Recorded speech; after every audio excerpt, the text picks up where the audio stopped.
Hello guys, this is Nikhil. I hope you well.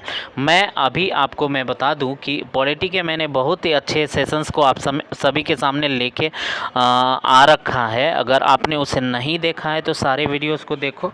और मैं आपको यह भी बता दूं कि ये सारे टॉपिक्स जो मैं एक तरफ से कवर कर रहा हूं, जो कि सारे इम्पॉर्टेंट एग्जामिनेशंस के प्रोस्पेक्टिव से इम्पॉर्टेंट हैं। अगर आप इस टॉपिक के साथ साथ रेफरेंस बुक का भी सहयोग ले लें तो 100% मैं आपको बता दूं कि ये जो टॉपिक है आपका कंप्लीट हो जाएगा। ठीक है, तो मैं जो है मोस्टली टॉपिक जो है बहुत सारे बुक्स से कवर अप किया है और अपने हाथों से नोट्स बना रखा है। तो ये आप अगर पीछे अगर देखोगे तो आपको 100% मैं बता दूं कि वो सारे वीडियोस आपको एकदम से जेन्युइन नोट्स मिलेंगे। इसमें जेन्युइन जो है पॉइंट्स मिलेंगे जो कि आपके सारे एग्जामिनेशंस के लिए इम्पॉर्टेंट हैं। अगर आपने पहले पढ़ा है विधायिका और कार्यपालिका के रिलेटेड सारे टॉपिक्स को, अगर विधायिका की हम लोग बात करें तो इसमें जो है दो भागों में बांटा गया है, यूनियन स्तर पर संसद और जो स्टेट स्तर पर विधानमंडल। तो संसद में लोअर हाउस और अपर हाउस होता है। लोअर हाउस को आपको पता है कि लोकसभा कहा जाता है और अपर हाउस को राज्यसभा कहा जाता है। उसी तरह विधानमंडल में upper house lower house, upper house को विधान परिषद और लोअर हाउस को विधानसभा कहा जाता है। अगर कार्यपालिका की बात की जाए तो इसमें राष्ट्रपति, उपराष्ट्रपति यूनियन स्तर पे होते हैं, प्रधानमंत्री, मंत्रिमंडल यूनियन स्तर पे होते हैं। अगर हम लोग बात करें स्टेट स्तर पे तो यहाँ पे आपको देखने को मिलेगा कि राज्यपाल और साथ ही साथ मुख्यमंत्री, और मुख्यमंत्री के साथ में जितने भी मंत्रिमंडल हैं वो सारे।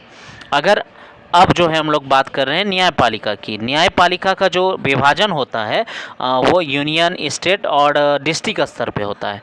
तो यूनियन स्तर पे अगर हम लोग बात करें तो यूनियन स्तर पे हाई कोर्ट होते हैं, सुप्रीम कोर्ट होते हैं, और जो स्टेट स्तर पे होता है हाई कोर्ट होता है, और जो जिला स्तर पे होता है डिस्ट्रिक्ट कोर्ट होता है। यानी कोई भी अगर विवाद हो तो सर्वप्रथम डिस्ट्रिक्ट से ऊपर स्तर पे, यानी कि डिस्ट्रिक्ट से हाई कोर्ट से सुप्रीम कोर्ट। ठीक है, अगर सर्वोच्च न्यायालय का अगर संवैधानिक अनुच्छेद या विवरण के विषय में अगर हम लोग बात करें तो आपको पता होना चाहिए यहाँ पे जो है भाग 5वां में ये दर्ज है, और 124 से 147 के अनुच्छेद के अंतर्गत आते हैं। अब इसका सर्वप्रथम अगर बात किया जाए कि इसका विवरण सर्वप्रथम कहाँ से आया है तो आप लोगों को पता होना चाहिए इसका सर्वप्रथम जो विवरण आया है वो 1935 भारतीय शासन अधिनियम से आया है। वहीं से जो है संघीय न्यायालय का प्रतिरूप लाया गया है, जिसे बाद में सर्वोच्च न्यायालय के नाम से जाना जाता है। आपको पता होना चाहिए। ठीक है, अगर हम लोग बात करें इसके गठन के विषय में तो आपको पता होना चाहिए इसका गठन के पीछे बहुत बड़ा जो है बातें हैं, क्योंकि प्रारंभ में इसके बहुत ही कम सदस्य हुए करते थे, लेकिन धीरे धीरे इसमें सदस्यों का केस के अनुसार, यानी जैसे जैसे विवाद बढ़ने लगे उसमें जो है कि जजों की संख्या को बढ़ोतरी की गई और जो है सहायक जजों की संख्या में भी बढ़ोतरी की गई।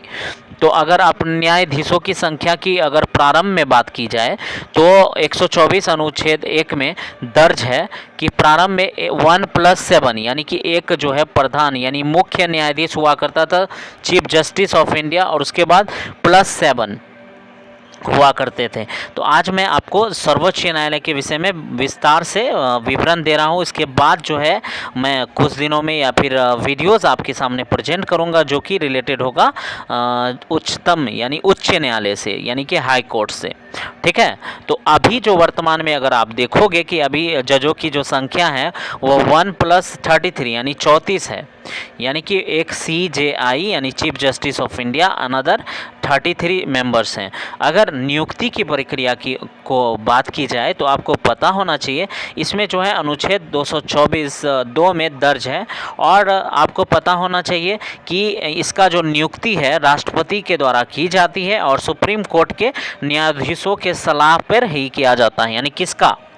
तो CJI यानी चीफ जस्टिस ऑफ इंडिया का और इसके जजों का। ठीक है ना। बाद में जो है कॉलेजियम द्वारा नियुक्ति यानी जज मंडली, यानी कॉलेजियम क्या होता है, जज मंडली होता है, वो उसमें जो है कि 1+5 सदस्य द्वारा गठित किया जाता है, उसी के द्वारा इसकी नियुक्ति की जाती है। अगर हम आगे बढ़ाते हुए इस वीडियो को समझने का कोशिश करें तो क्या है, योग्यता की बात अगर हम लोग करें तो उसमें जो है अनुच्छेद 124(3) में दर्ज है, वो भारत का नागरिक हो, कम से कम हाई कोर्ट में 5 वर्षों तक पद पर बना हुआ हो, और कम से कम जो हाई कोर्ट में 10 वर्षों तक वकील के रूप में भी कार्यरत हो, या फिर राष्ट्रपति की दृष्टि से विधि वक्ता हो।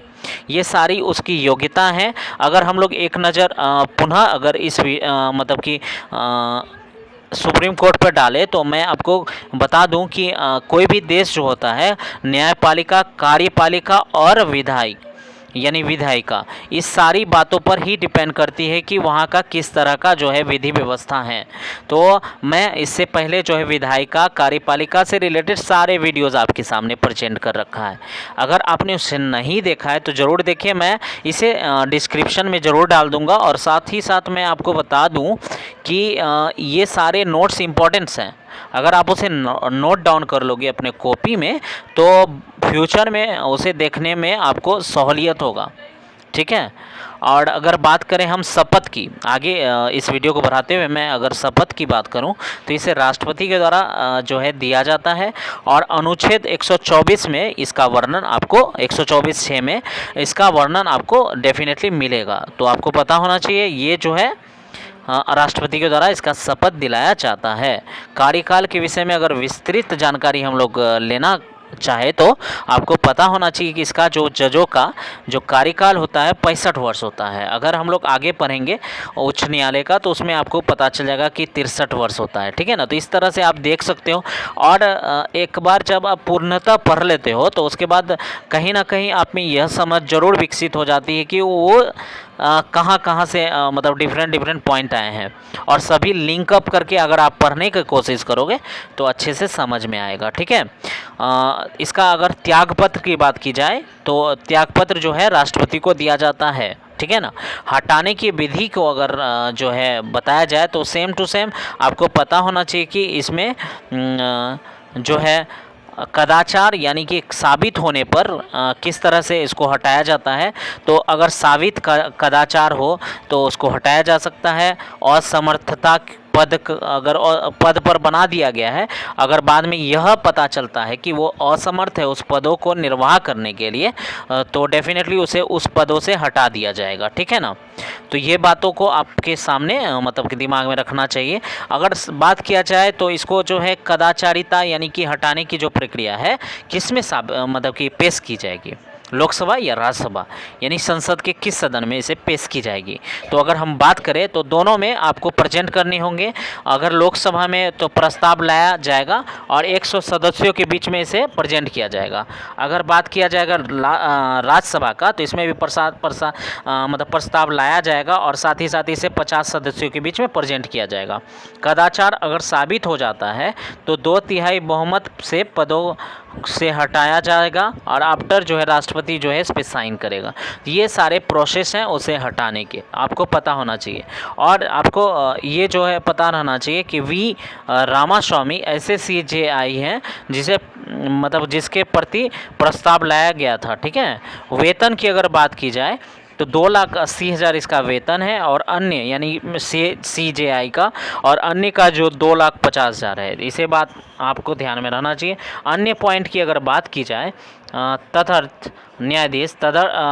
न्यायाधीश जो होता है एडवोकेट जनरल, वो जो है गणपूर्ति यानी कोरम की आवश्यकता में जो है न्यायाधीशों की संख्या कम पड़ने पर हाई कोर्ट के न्यायाधीशों को काम पर बुलाया जा सकता है। सेवानिवृत्त न्यायाधीश की अगर बात की जाए आर्टिकल 128 की, तो जज की संख्या कम होने पर पुनः जो है रिकॉल कर बुलाया जा सकता है।